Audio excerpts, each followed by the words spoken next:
Thank you, Sarah, and thank you, team. What a great job you guys have done so far already. Now, as I said before, we're going to do an energizer, and this is a balloon hovercraft. Has anyone actually been in a hovercraft before?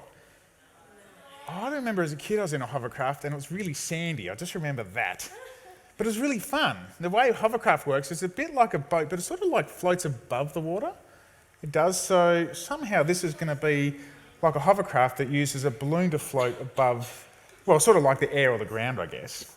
But I wanted to ask you guys a question first. Do you guys sometimes find it hard to follow Jesus? I know I do. You sometimes find it hard to know who Jesus is and what he actually wants to do. Well, we're going to use this little demonstration as a way to help us understand how to follow Jesus better. You know, when we ask God to be our forever friend, we actually want to be like Jesus. We want to follow Jesus and we want to do the things that Jesus wants us to. But how do we know what those things are? Because, if we don't learn to understand who Jesus is and what he wants for us, then we don't know the things to say, or we don't know what's important to him.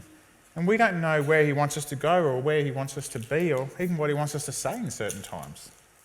So it's a little bit like this hovercraft. Like, the hovercraft is just staying still. It's not really doing anything.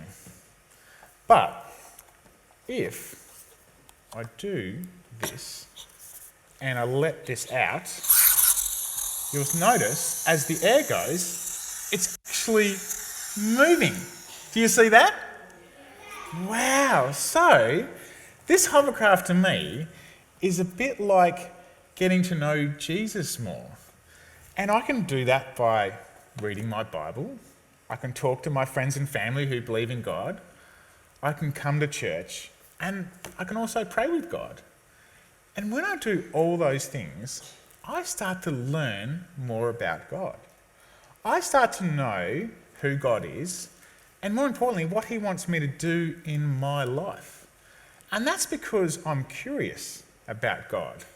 I want to know what it is about God, because I know he loves me so much and he wants to spend all that time with me. So next time when you're thinking about having time and you've got some free time, it's always great to spend that time with God, to get to know him a little bit more every day. Because when you do, you're going to be like this hovercraft. Instead of just being still and stationary, you're actually going to start to move. And more importantly, you're going to be able to follow Jesus and where he wants you to go in your life and give you the best life that he can for all of you. What do you think about that?